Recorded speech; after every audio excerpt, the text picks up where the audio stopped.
What's happening, everybody? So, figured I'd come back and give you guys a video of what I finished the AT northbound with. Kind of everything I finished with. The airport took a couple things from me that I wasn't supposed to have on a plane, so yeah, that's what you get for not flying all the time. You don't know. Okay, let's start off with shoes, everybody. So I finished the AT with Ultra Lone Peaks, everybody, but these are the Ultra Olympuses. Okay? So if I were gonna hike the AT again, I would probably use Ultra Lone Peaks, except for in Pennsylvania. I'd probably use Ultra Lone Peaks all the way to Pennsylvania, and then from Pennsylvania north, I'd probably switch up to the Olympuses. I mean, look at that padding, everybody. I could be going down trail and like pointy rocks sticking pointy up like that. I could step right out of that thing in these and not even feel it, especially when they're brand new and the support's like killer. So, Ultra Lone Peaks. This is what I was wearing, everybody. Well, these are the Olympuses, and I prefer these when you're north of Pennsylvania. So, everything I'm wearing. Darn tough socks, and of course, you got the AT symbol on them, baby. Because you got to have the AT symbol on your socks when you're on the AT, right? Okay. And then Dirty Girl Gators. Okay. I was going to start the trail with these, but I actually left them in my way's car, and I didn't get them until Lincoln, New Hampshire, so I don't think they're really necessary. I got them pretty much because when I got off the long trail, everybody, the pine needles were going in my socks, and that drove me crazy. So I had my way send me those Dirty Girl Gators with my last pair of shoes to get me up to Katahdin, because I thought maybe pine needles would be there too, but not really the case, everybody. If you don't want to take the Dirty Girl Gators, you don't have to take them. But when your shoes are all ripped up like mine were most time, Gators don't do no good anyways. The dirt and crap's going right in the holes. So I don't know. I used to think I couldn't hike without Dirty Girl Gators, but I didn't have too much stuff in my shoes, so it wasn't a big issue. Okay, next thing. Check this out, everybody. So this shirt here,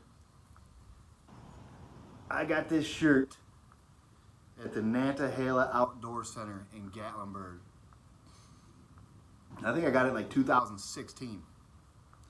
I was just down there on vacation looking for another hiking shirt, and being synthetic with a white blaze on it, I grabbed it because I knew eventually I'd be going back on the AT. And another interesting little fact about this shirt, everybody, is this shirt right here made it through 2 complete northbound through hikes of the AT.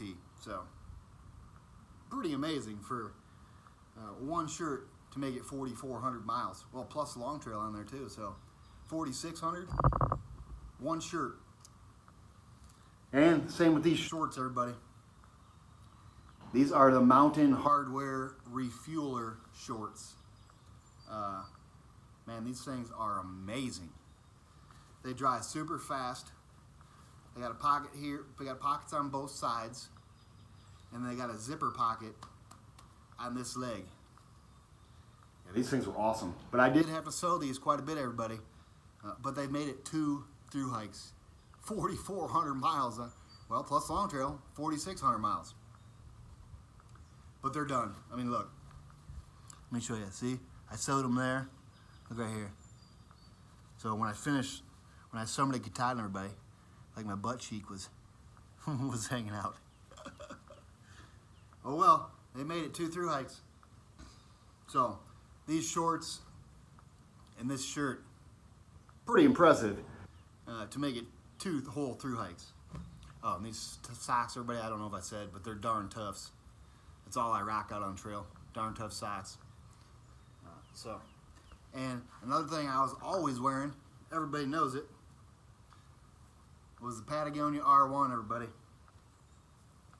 I think the reason why this was my favorite piece of gear is because, Well, I like that pocket too. That pocket's a zippered pocket. But this thing, man, it would open up so much and vent. Man, this thing vented perfect. So it's got this huge, huge zipper on it that makes it go like from here all the way down to here. So, and you can open this thing right up if you get too warm. You can close it right up if you get too cold. Patagonia R1 for me was probably my favorite piece. It was my favorite piece of clothing, for sure. Okay, now let's go in the pack. Well, the pack, everybody, is the Gossamer Gear Murmur 36 liter pack, okay? And I don't know. I had to sew this pack quite a few times, at least 8 times that I can find all the places I've sewed on it. So it's super lightweight material, everybody. You got to be really careful with this stuff. And I'm not so careful with it. So luckily, I know how to sew to fix it when I break it, because, like I said, I'm not too easy on my gear. Okay, we're going to start off on the outside. I'll take everything on the outside and show you what I was carrying. So on this outside pocket, let's start off with these. Smart water bottles. These are the 700 milliliters. So I didn't carry the liter bottles. I just carried 2 of these. My other one's holding up the phone right now. So 2 smart water bottles, 700 milliliters, which is 23.7 ounces, in case you're curious. I never carried liter bottles. I just carried 2 of those. Plenty of water out there at the time of year I was out there. So not a big worry. And my Sawyer Squeeze filter was always on top of one of these bottles. This one or the one holding my phone up. So that's what that is. We'll keep on the outside here. And my Gossamer Gear umbrella. And I loved this thing, everybody. The difference when you carry an umbrella is, the difference is you're either going to be wet or you're going to be soaked. So you're going to get wet out there no matter what. But man, you got one of these. As long as it's not blowing wind, this thing will keep you dry all the way to the kneecaps. I'll tell you what, it's pretty impressive.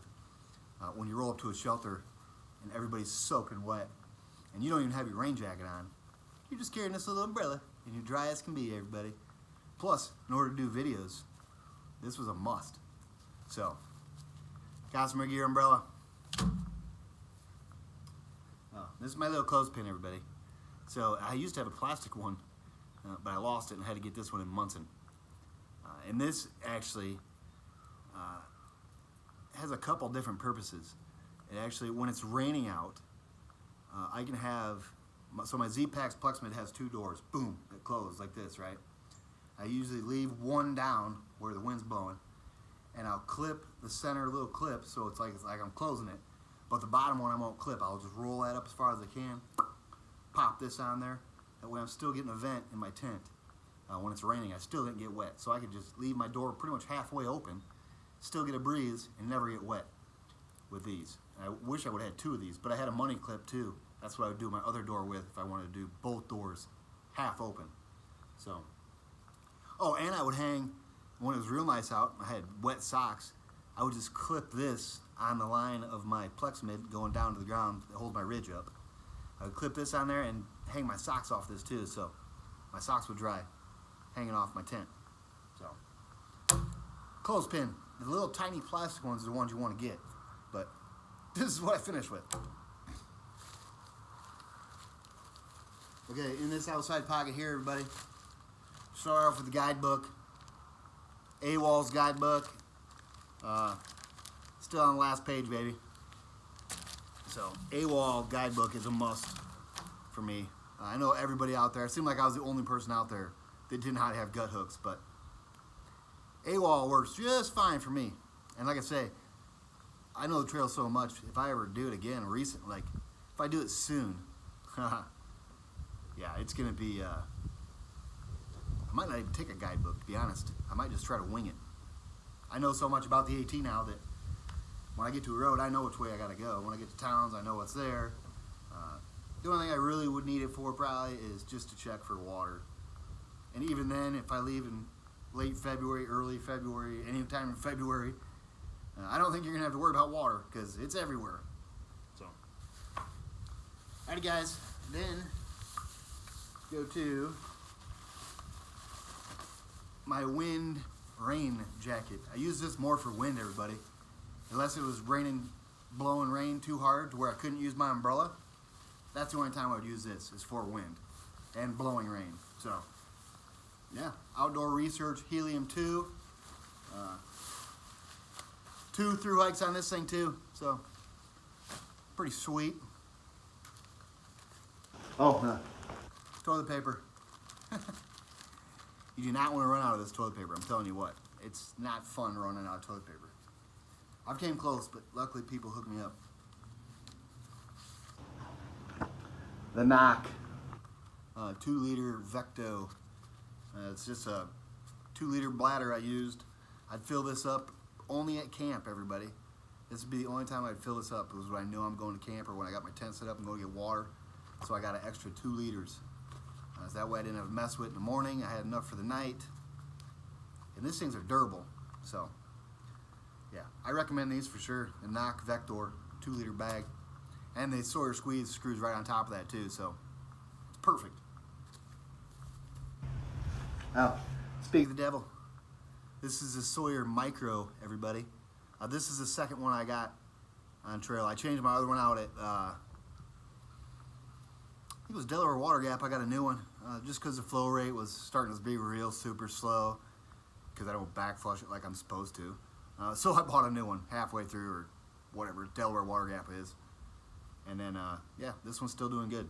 So, Sawyer Squeeze Micro, everybody.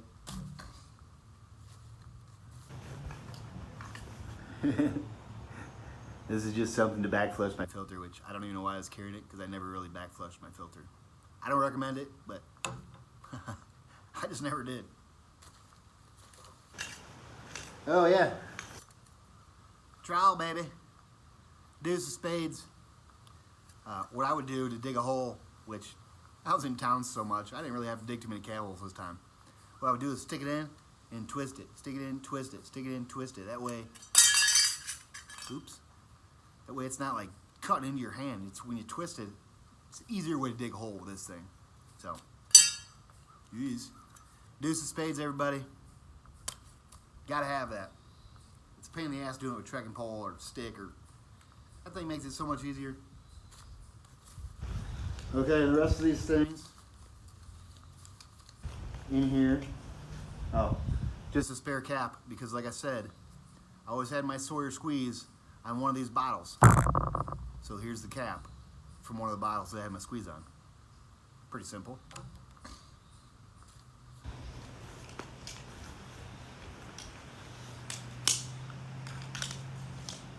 Z-Packs. Cuban fiber 48-inch tent pole. Thank you, Eddie Lau, for this. Super cool. Yeah, I was gonna try to make myself one when I lost it in Lincoln, but Eddie Lau hooked me up this one, so I didn't have to. Tent stakes, everybody. Oh, see, check this out. I probably wouldn't have had to. I'll show you these tent stakes though. And another thing I probably wouldn't have had to do is, see, this came off the top of an Aquamira, okay, water treatment thing. I would put this on top of here and then put it up into my tent. But I pretty much used this just when I had that homemade tent pole I had.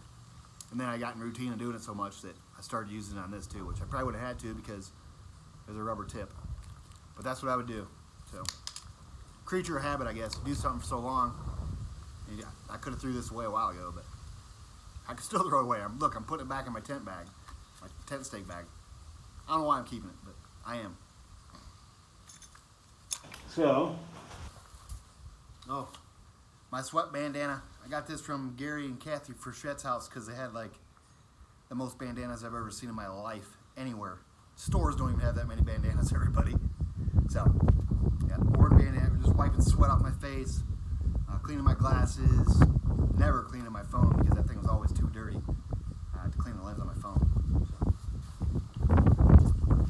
Okay, this is the left shoulder strap pocket, so been right here on me.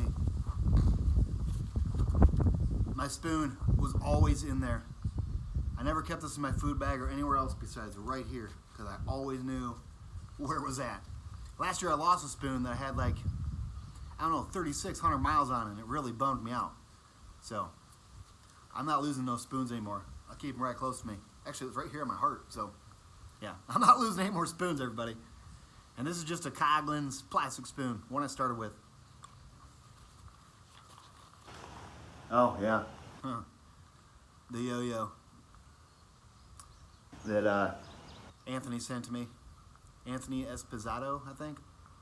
Don't quote me on that last name. But thank you so much for this, Anthony. The Merlin yo-yo. That was just there because I didn't have anywhere else to put it. Digging deeper in this pocket here will be a mini Bic. You always got to have a mini Bic to start your stove, or some kind of way to light your stove. My flashlight, everybody. It's the TI3 Through Night. Takes one AAA battery, everybody. And since I don't use hiking poles, I can just hold this in my hand when I'm walking. So I don't need a headlamp. This is just one battery. And I just carry extra batteries. So 2 batteries, I'm good for a while, where a regular headlight weighs more than this, and it takes 2 batteries usually to turn the damn thing on. So I got a backup battery, and yeah, it's just lighter going this way. But it don't matter. To each his own, everybody. Headlamp, flashlight, don't matter as long as you're out on trail. This ain't gonna make or break you. So, and what else I got in here? Oh, like I said, always carried an extra battery for my headlamp. That's everything in there. Now let's go. Oh, this one here, I know this is empty. So this is my right side, everybody. This is where I would keep all my snacks, for as many as I could fit in there. And I'd eat them throughout the day, and then my trash would go in this one. So snacks in this one, trash in this one. And then when I'd stop, have to reload snacks, I'd put the trash in my trash bag. Simple. And if it's raining real hard, everybody, I'd put the snacks in my pocket, and I'd put my phone right here. That way it was covered up by my umbrella. So I never had to put my phone in a Ziploc bag because my umbrella kept it safe and dry. So that's everything on the outside besides these. Check this out, let me show you. Uh-oh. So this green one here says Hawk 2018. That's the one that T-Rex's nephew made us. This is the 2019 tag, baby. This 2018 tag. So, actually I found this in Vermont, but I did the trail in 2018, so I can carry it. There was no name on it either. I was trying to find the owner of that, but there's nothing. Not even a number. So, and here's mine. My number, 314. I don't know if you can see that. There it is. Oh. And my mama. So, all right, that's the outside. This video is getting long, so I'm gonna try to speed this up. On the inside, everybody, would have been my food bag. It's empty right now because, well, I'm not going hiking. Toothbrush, toothpaste in my food bag. Toothpaste is bear candy, everybody, so don't sleep with it in your pack. Oh, check this out. I forgot this was in there. But this is the little wooden spoon they give you when you do the half-gallon challenge. It says I'm a half-gallon challenge member, so I got a few of these spoons.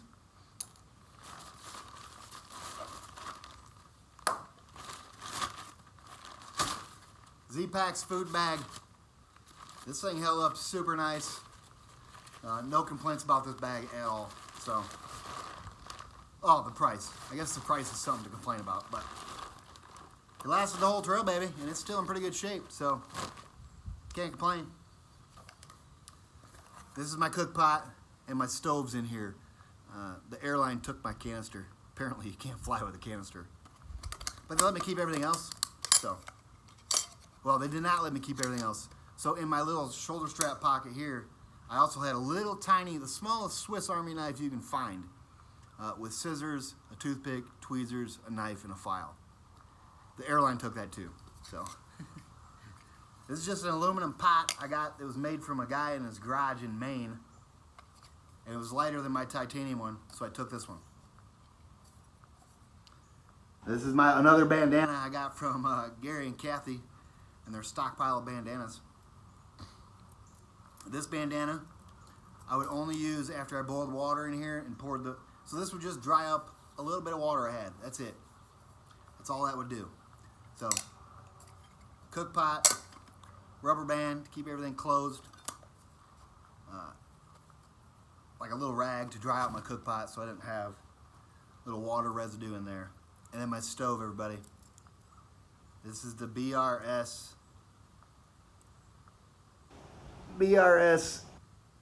3000 or something like that. I don't know, it's super cheap, 15 bucks on Amazon, made in China, but it made it 2 through hikes, everybody. I mean, there's no regulating temperature on this. It's just, this little dial right here, it gets funny after a while. So I just use it full board, boil water. That's all I did anyways, is boil water when I cooked. So that's that. That's my cook system. The Z-Packs Plexamid tent. I've got no issues with this thing either. It's super light, 14.8 ounces, I think. And this thing is tiny. Yeah, I couldn't even really tell it was in my backpack. So, and this was always, everything I just showed you just came out of this pack. Was not in my bag liner, my trash bag liner. So, Z-Packs Plexamid tent. I've really got nothing bad to say about that tent either, except for the price. But other than that, that tent's great, everybody. If you want to go super lightweight, yeah, that tent's for you. But I only used a short sleeping pad in there. I guess it'd still work. Yeah, you ain't taking your backpack in the tent though if you got a full-size sleeping pad. There's not going to be much room in there for your backpack. My backpack's tiny, and I never, if I was using a full-size pad, I wouldn't have been able to put my backpack in my tent. There's not enough room in there. There's like enough room beside me right here. Here's my door, my tent. And laying right here, I had enough room to put my like batteries and my guidebook and I don't know, whatever else. It's just little things. But that tent's smaller, buddy, so I'm a small guy, so that tent worked perfect. Okay, now we're going inside inside the trash compactor bag, everybody. Oh yeah. My electronics bag, everybody. A 10,000 milliamp Anchor battery. I carried 2 of these. I don't have the other one in here right now. It's at my old man's charging. And I carried this cord here. Pretty much used this when I was in my tent. Went from this to my phone. Or yeah. And then earbuds, so that I didn't bother anybody when I was making my videos at night in my tent or in a shelter or in a hostel or anywhere like that. Nobody else could hear what I was doing. And this was probably one of my favorite pieces of electrical stuff I brought with me. This is a 6-foot cord, everybody. So when I was in the hotel, I could have my phone plugged in and still be laying on the bed anywhere I wanted and messing with my phone with a 6-foot cord. And then the only other thing that's not in this bag is my double port wall charger. Plug in the wall, 2 ports, 2 batteries. So that's what that is. That's my electronics bag, everybody. That's how I made all these videos. I had to carry all that stuff. That's pretty much the heaviest thing in my pack, my electronics bag. When I have both batteries and the wall charger, oh, this stinks. So this is the Enlightened Equipment Torrid, everybody. Synthetic jacket from Enlightened Equipment out of Minnesota. Custom made when you order. That thing worked great, everybody. I don't think it's as warm as my Arc'teryx Cerium down hoodie jacket. But it made it, this made me go through this, or this made it comfortable.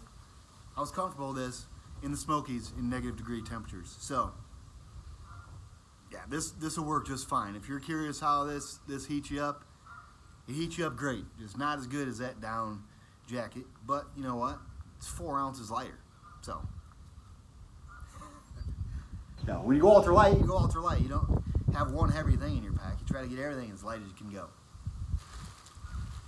Okay.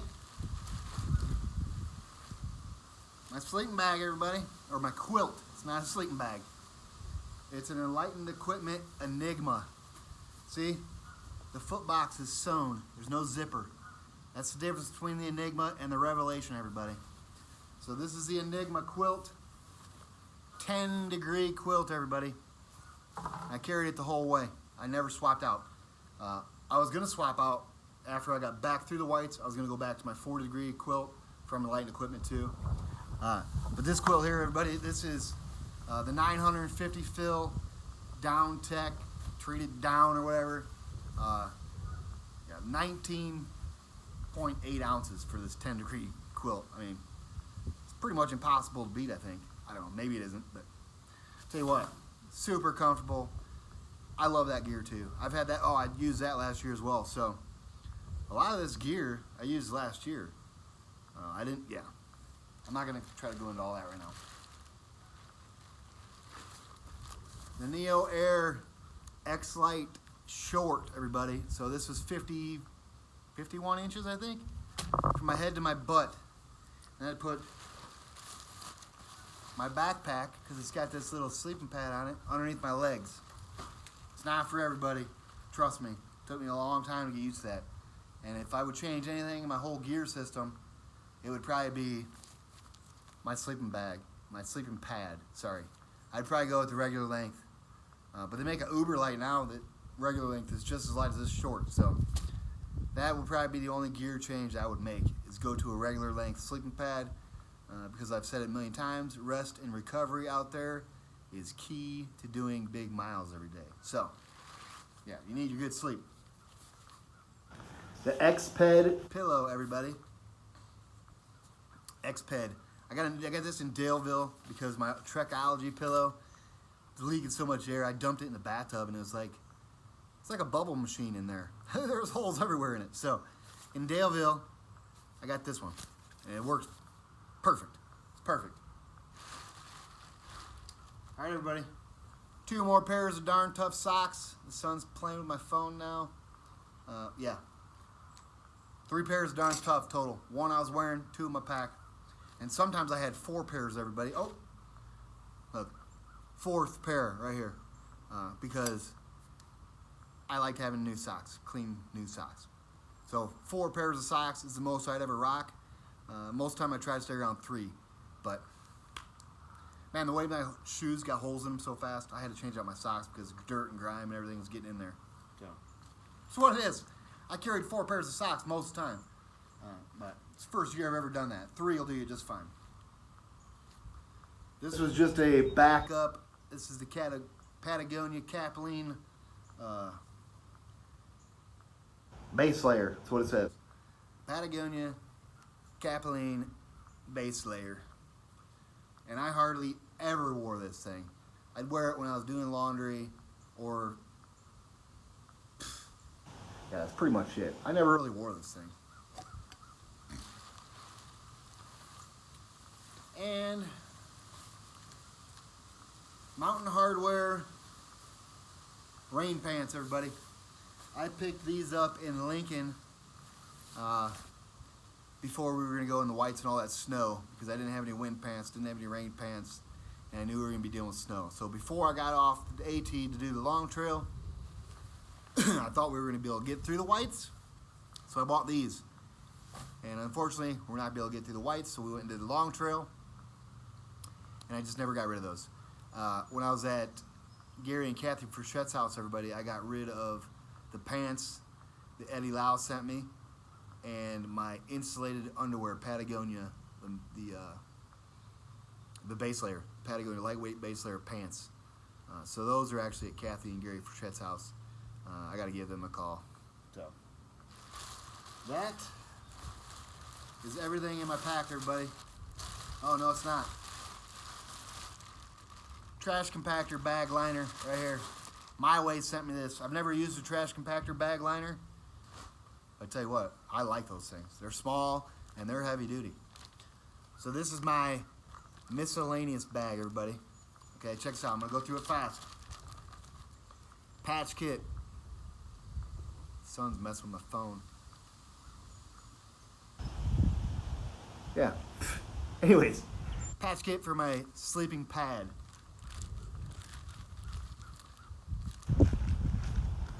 A little bit of Leuco tape and KT tape, everybody. Sorry.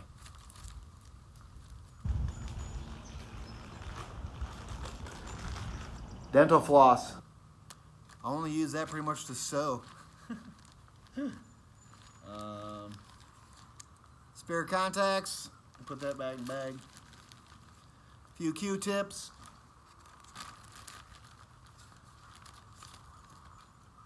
Extra rubber bands. A couple safety pins. Fingernail clippers. Clip my toenails shorter so they weren't rubbing on everything, giving me blisters. And my needles. I got 2 needles in here, big needle and a little needle, for sewing.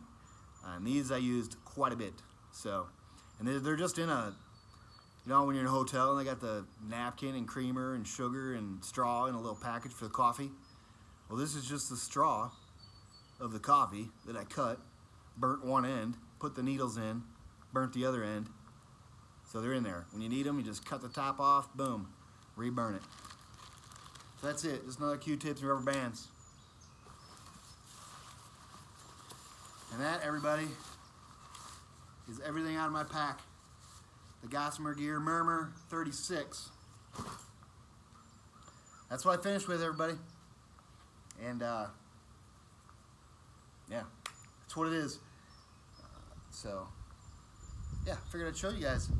Seeing as how I'm pretty curious, or I'm pretty sure that people were curious about what was in my pack at the end. So, that is what it was, everybody. And, yeah, yeah, that's it. I'll do another video tomorrow explaining everything about my final update on the AT, going back or not. And, yeah, tomorrow I'll do that video, and I'll get it out tomorrow too. So, you guys will see this one today, and I'll go into, I got all the medical results back from my father. So tomorrow, everybody, maybe I'll take a little hike, do a hiking video like I like to do, and explain to you what's going on with the old man and my plans for the AT. So that is what it is, everybody. Hope you guys have a great day, and I will talk to you guys in the morning. Like I say, I'm going to do another video tomorrow about how my old man's doing. So in the morning, everybody, have a great night.